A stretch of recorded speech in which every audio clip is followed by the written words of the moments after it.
Ey Allohim, faqat Senga muhtoj bo'lganman. Bundan keyin ham o'zingdan o'zgaga muhtoj qilma.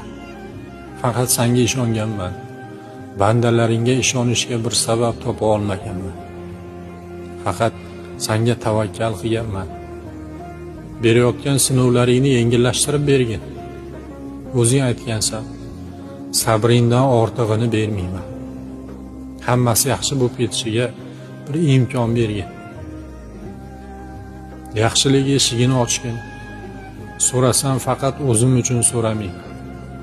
Oila a'zolarim, yaqinlarim uchun so'rayman. Seni azobingdan qo'rqaman. Ba'zida xato qilib, bandachilik qilib, gunoh yo'lga yuradigan bo'lsam, bir jazo bilan bu yo'ldan qaytargin. Senga qarshi chiqib, do'zaxingda yonishdan qo'rqaman.